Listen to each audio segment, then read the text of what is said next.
सदा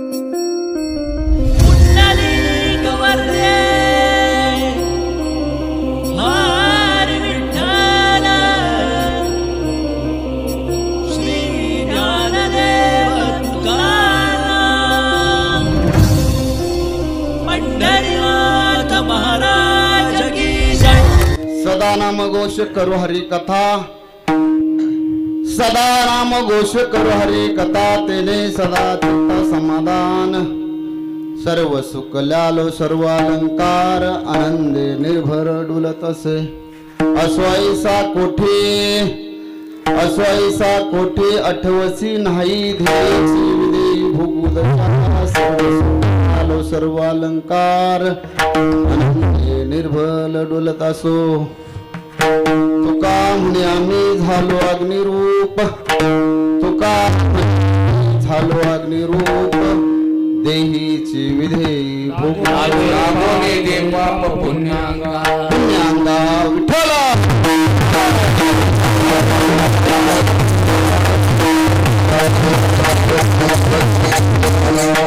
नाम घोष करू हरी कथा, तेने सदा चित्त समाधान, सर्व सुख लालो सर्व अलंकार, आनंदे निर्भल डुलत असो. नमिला गणपती माऊली सार जाता, गुरुया दंडवत, गुरुराया चरणी मस्तक ठेविले, आपुल्या स्तुतीला द्यावी मते. नमो विठ्ठला राजया पांडुरंगा, नमो रुक्मिणी माऊली ज्ञानगंगा, नमो पुंडलिका, नमो चंद्रभागा, नमस्कार माझा रुक्मिणी पांडुरंगा. पांडुरंगा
पांडुरंगा करू प्रथम नमन, दुसरे चरण संताची या त्यांच्या कृपादाने कथेचा विस्तारो बाबाजी सद्गुरु दास तुका कैलास राणा शिवचंद्र मौळी हरेंद्र माथा मुकुटे जळाले कारुण्य सिंधू भव दुःखारे तुझवीन शंभो आम्हा कोण तारी ज्या ज्या ठिकाणी मन जाय माझे त्या त्या ठिकाणी निज रूप तुझे सदा सर्वदा योग तुझा घडावा तुझे कारणी देह माझा पडावा उपेक्षू नको गुणवंतानंता रघुनायका मागणी हीच आता पंढरीच्या देव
पंढरीच्या देवराया दंडवत तुझे पाया सदा नाम घोष करू हरी कथा तेने सदा चित्त समाधान सर्व सुख लालो सर्व अलंकार आनंदे निर्भल डोलत असो प्रस्तुत प्राप्त सेवेसाठी आज ह्या ठिकाणी देहूनिवासी संत शिरोमणी तुकोबरा यांचा नामाचा महिमा वर्णन करणारा हा अभंग 4 चरणाचा सर्वांच्या पाठ्यातील नामाचा महिमा नाम घेतल्याने काय होतं आणि त्याचा फायदा काय झालाय ठिकाणी एक ग्रस्त म्हणतो महाराज नाम घेतल्यानंतर असं एखादं उदाहरण द्या की नामामुळे त्याचा असा फायदा झाला ते असं एखादं उदाहरण द्या म्हणून सदा नाम घोष करो हरी कथा तुकाराम महाराज म्हणतात की जर तुम्हाला फायदा व्हायचा असेल तर ह्या ठिकाणी सदा नाम घोष बंदच नाही पडलं पाहिजे सदा नाम घोष करो हरी कथा तेने सदा चित्त समाधान सर्व सुख ल्यालो सर्व अलंकार आनंदे निर्भल डुलत असो माणसाने किती अलंकार घातले तरी त्याची समाधान होत पण ह्या ठिकाणी ते म्हणजे सदा नामस्मरण करत राहिलं तर त्याने चित्ताला समाधान मिळतं सर्व सुख लालो सर्व अलंकार आनंद निर्भल डुलत असो ऐसा कोटी धीची विदेही भोग दशा तुकाराम महाराज म्हणतात की बाबा नामात एकदा झालं ना तर आपल्याला आपल्या देहाचा विसर पडला पाहिजे तुका म्हणे आम्ही झालो अग्निरूप लागो निलू पाप पुण्यांगा म्हणजे की जसं अग्नीमध्ये कुठलीही लाकडं टाकली वली वाळली त्या ठिकाणी जळली जातात तसेच नामस्मरणामध्ये एकदा तुम्ही त्यात घोरफडून गेला संसारामधलं सर्व तुमचं अग्निरूप होणार आहे त्या ठिकाणी म्हणले या ठिकाणी तुकाराम महाराज म्हणतात की सदा नाम घोष हरी करतात तेने सदा चित्ता समाधान विठ्ठल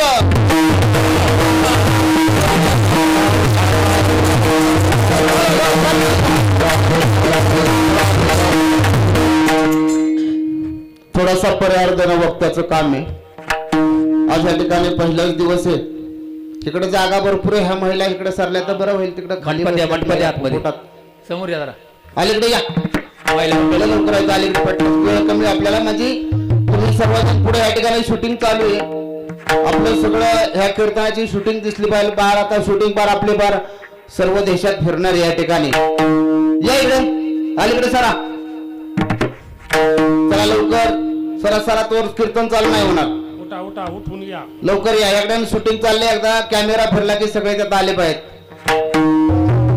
या लवकर चला विठ्ठल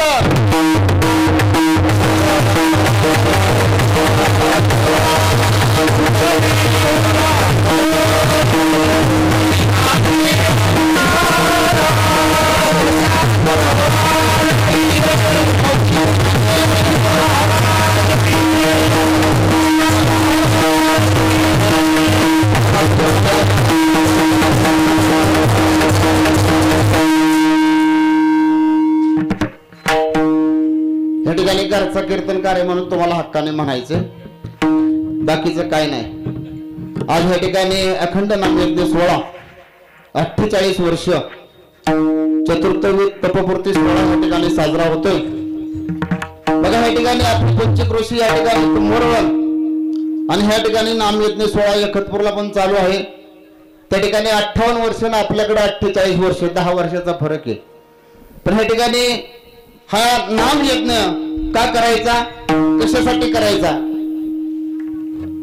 ह्या ठिकाणी म्हणले की कलियुगी माझे करावे कीर्तन, नारायण देईल बेटी. ह्या कलियुगामध्ये तुम्हाला जर भगवंत कुठं भेटायचं असेल तर एवढंच साधन या ठिकाणी नाम संकीर्तन साधन पै सोपे जळती पापे जन्मांतरीचे नलगती सायास जावे वनांतरा सुखे ते घर नारायण. हे नाम यज्ञामध्ये आपण का आलो तर आपण भाग्यवान आहे. या ठिकाणी आज पहिलाच दिवस आहे आणि आज या ठिकाणी पहिल्या दिवसाची सेवा ग्रामस्थांनी माझ्याकडे सोपवल्याबद्दल मी त्यांचं प्रथम ऋणी आहे. मी सुद्धा बाहेरून लांबून गावावरून आलोय. भाऊ म्हणले सर पण मला महाराज किती वाजता निघाले होते. या ठिकाणी बघा नाम यज्ञ आपण ह्या ठिकाणी आपल्या भाऊ सारख्या मंडळीने ह्या ठिकाणी 48 वर्ष परमार्थ जपणं म्हणजे सोपं काम नाही. ह्या ठिकाणी सर्व या ठिकाणी वरिष्ठ मंडळी बसलेले आहेत, वडला समान आहेत, त्यांच्या समोर आपण काय बोलावं.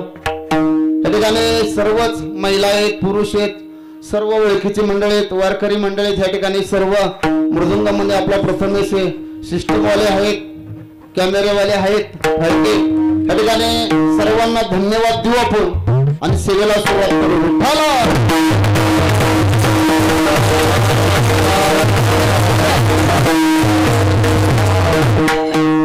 बघा या ठिकाणी आजपासून आपल्या बॅटऱ्या चार्जिंग करून घ्यायच्यात, म्हणजे या डोक्याच्या आज सुरुवात आहे. महिलांनी ज्या ज्या वेळेस विठ्ठल विठ्ठल म्हणलं जाईल तर त्यावेळेस मुखाने आपण प्रत्येकाने विठ्ठल विठ्ठल म्हणायचं आणि हाताने टाळी वाजवायची, नाहीतर पुढच्या जन्मात बाजारात टाळ्या वाजवाव्या लागतात. काय कुंभारकर पाहुणं, या ठिकाणी ज्यावेळेस तुम्ही पंढरपूरला गेला, चंद्रभागेमध्ये स्नान केलं की त्या ठिकाणी त्या पायरी घाटाला लागला की त्या ठिकाणी कुणाला हात नाहीत, कुणाला पाय नाहीत. का नाहीत तर त्यांना पहिल्या जन्मामध्ये हात पाय मिळाले पण त्याचा वापर त्यांनी त्या ठिकाणी व्यवस्थित केला नाही. आता आपल्याला ह्याचा वापर करायचा आहे ना. आपल्याला ह्या 8 दिवसाच्या कालामध्ये आपली ही बॅटरी चार्जिंग करून गेली की तुम्हाला 8 दिवस एकदा चार्जिंग झाला की वर्षभर कुठल्याही प्रकारचा रोग राहील तुम्हाला होणार नाही. मी या ठिकाणी ग्वाही देतो. म्हणून सर्वांनी एकदा विठ्ठल विठ्ठल म्हणले की हाताने टाळी वाजवायचे. विठ्ठल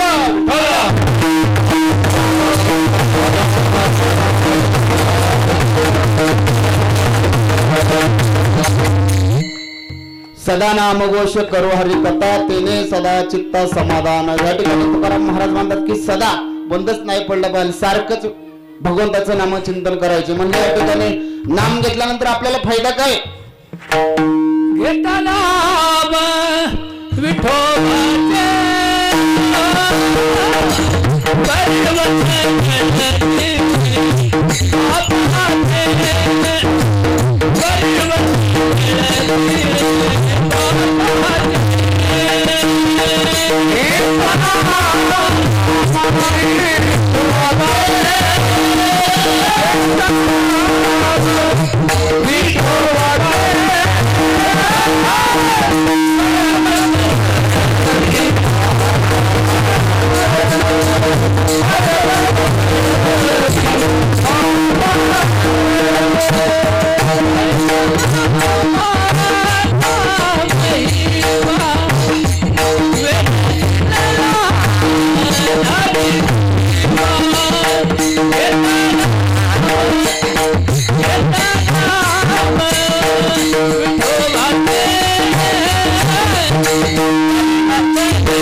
घेता नाम विठोबाच पर्वत जळतील पापाचे. बघा नाम घेतलं विठ्ठलाचे ते पर्वतासारखे डोंगरासारखे पाप तुमच्या या ठिकाणी नष्ट होणारे. म्हणून मला नाम संकीर्तन साधन जळतील पापे जन्मांतरीचे नलगती सायाच जावे वनांतरा.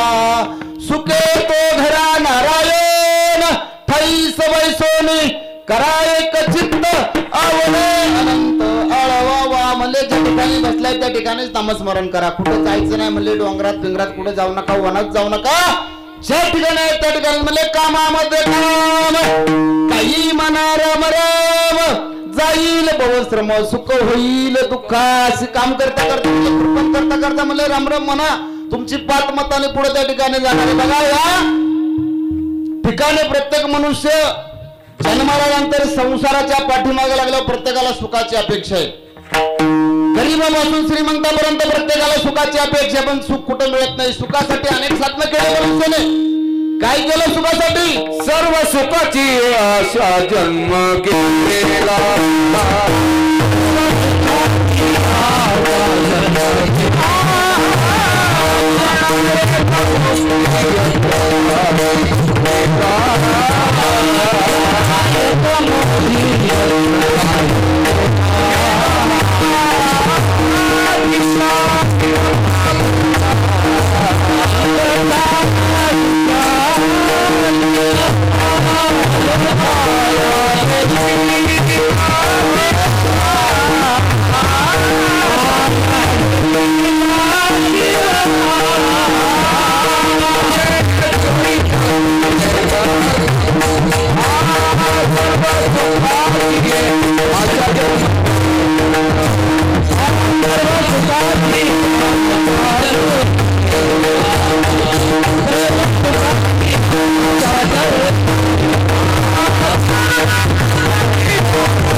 दिशाशीन पावला माया वेष्टला जीव माझा.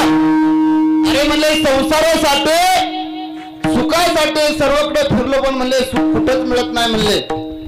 म्हणले त्या ठिकाणी साधना केली. म्हणले बाबा लग्न केल्यानंतर सुख मिळेल, बायको केल्याच्या नंतर सुख मिळेल. बायको केली म्हणले तिला काय मुलबाळ झालं, म्हणले पुत्र मांजर झाल्यानंतर सुख मिळेल.